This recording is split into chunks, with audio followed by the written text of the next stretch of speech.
Welcome back dito sa channel natin.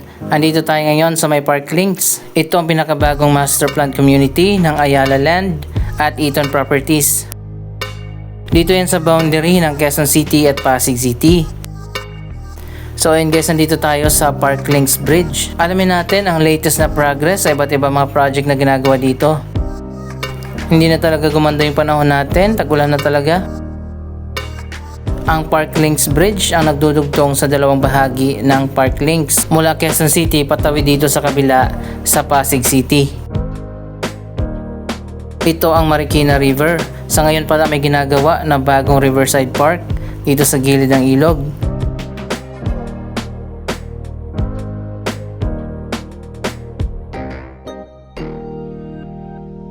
Dito naman sa kabila tapos na ang Riverside Park. Isang condominium ang tinatayo na ngayon dito sa Pasig side ng Park Links. Yan ang Dalatis. Naitayo na yung isang tower.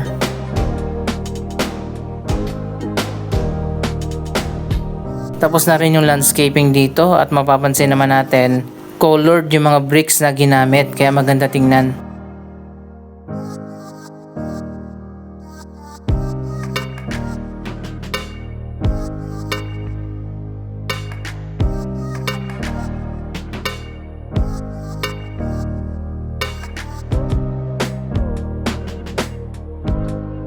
May mga walkway na rin at sitting areas.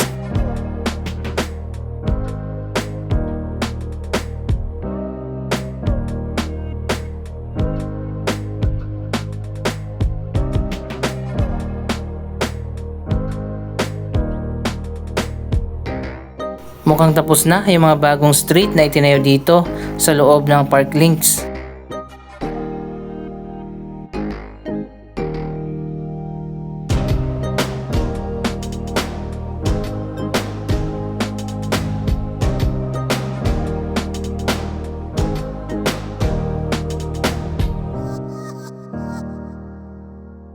Ayan guys, naidugtong na yung mga bagong kalsada dito.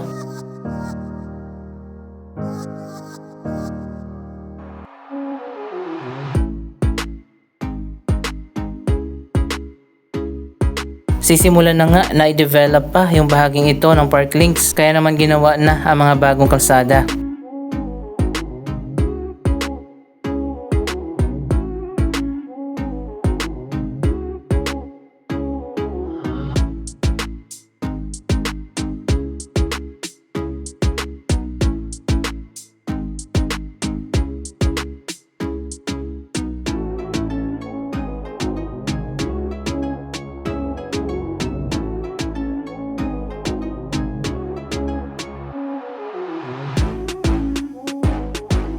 Hindi mabigyan ng justice yung ganda ng lugar kasi nga madilim yung panahon. Maganda dito kapag maaraw.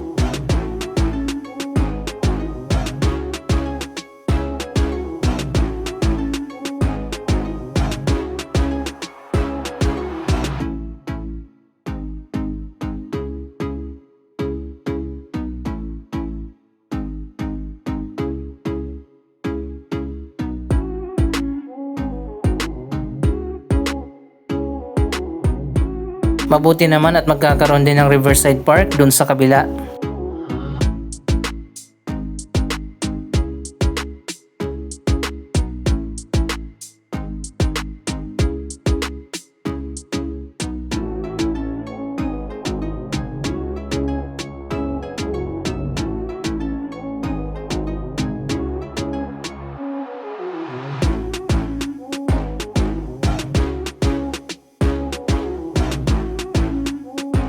Ito ang bagong visitor center na ngayon ay ginagawa pa.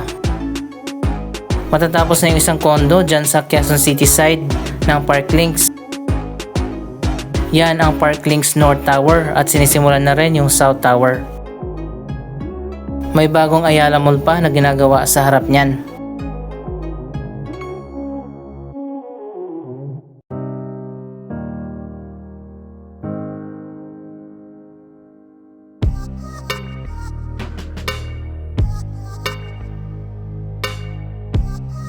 Ang lawak ng pedestrian area dito sa Park Links Bridge.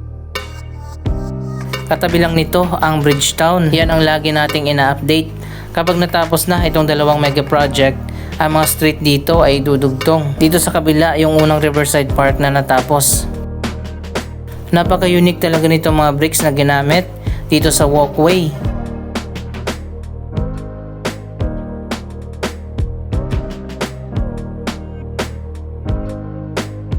Dito na tayo sa kabila sa Central Plaza.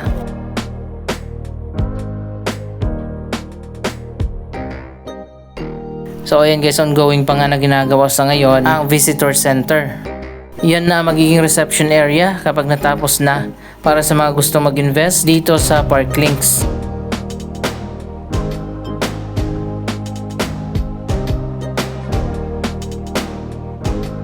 Ito palang Central Plaza o Linear Park, more on garden.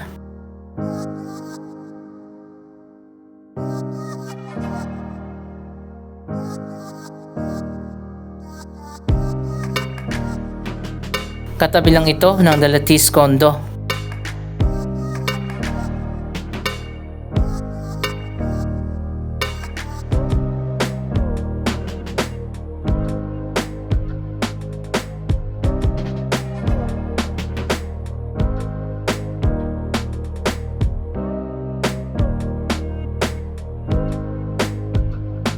Kapag Ayala Land Development talaga, priority ang mga ganitong open spaces katulad ng mga park at mga garden.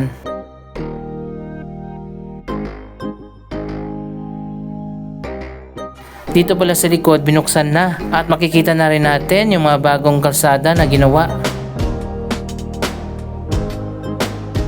May harang pa dito nung last tayo na pumunta, pero sa ngayon nga open na.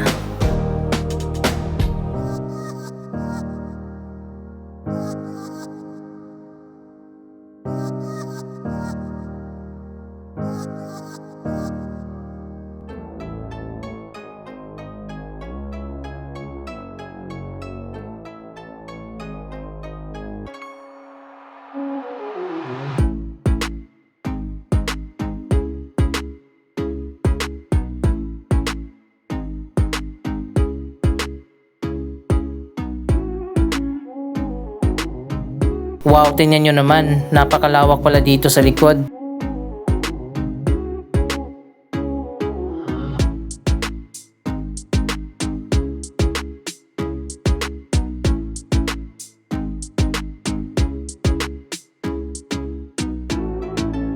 Eto na nga yung mga bagong street.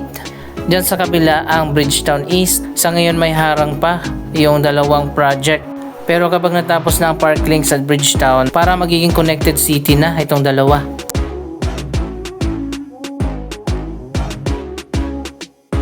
Wow, ang ganda na pala dito.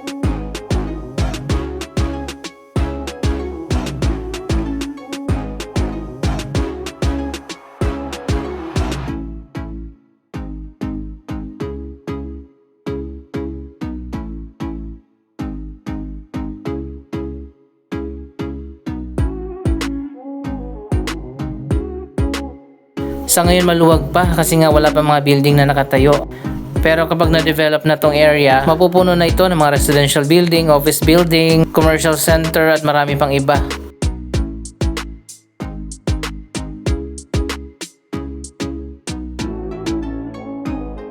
Magkakaroon pa dito ng school at marami pang iba.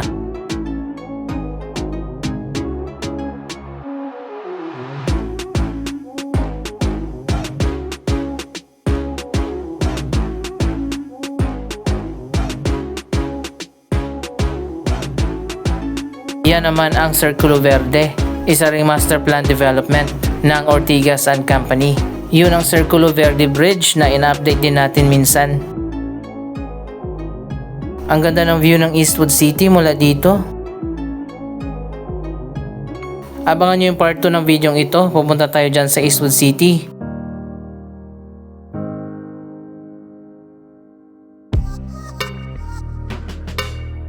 Balik muna tayo dito sa kabila, silipin ulit natin yung mga bagong ginawa na kalsada.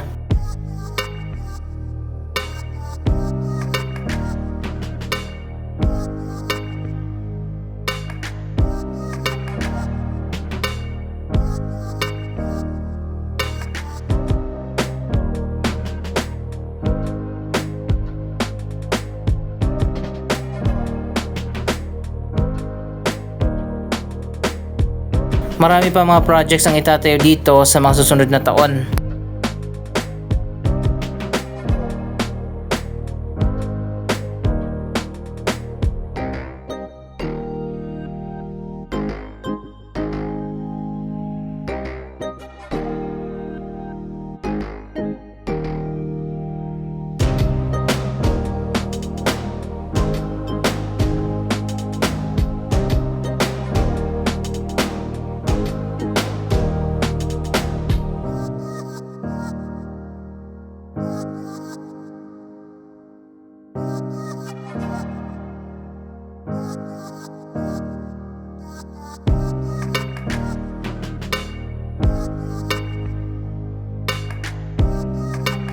...35 hectares pala ang buong lawak ng Park Links.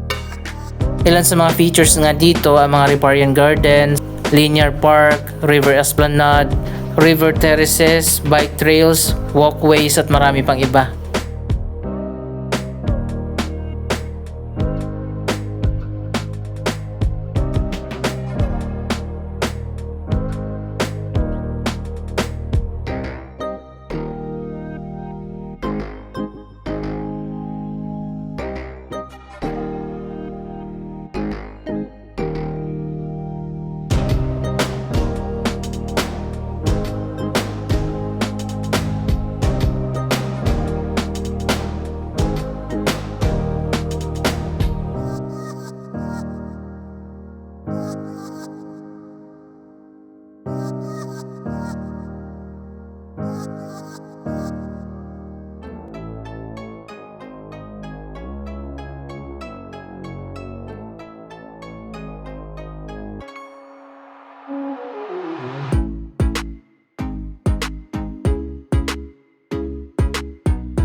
Ngayon pala mag-invest na kayo dito sa Park Links habang nasa pre-selling pa lang yung mga condo dito.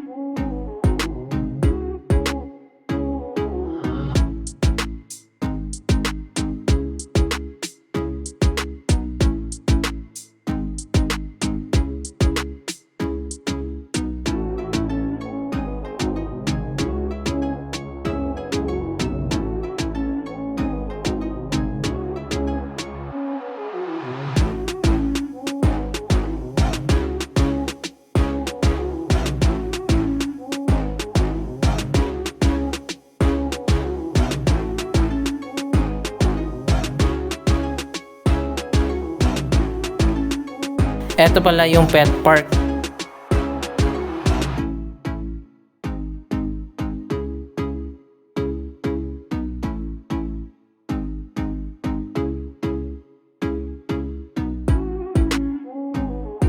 At finally dito nga sa bungad, ginagawa na ngayon ang bagong Ayala Mall Park Links.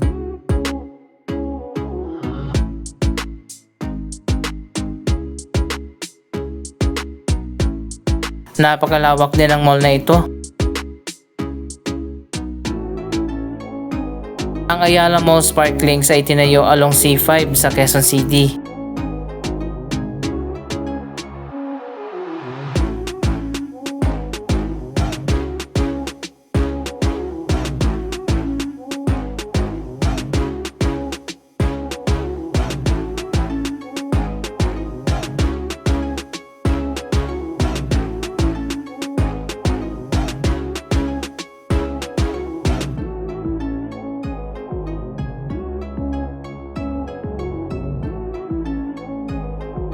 Siguro by next year tapos na ito.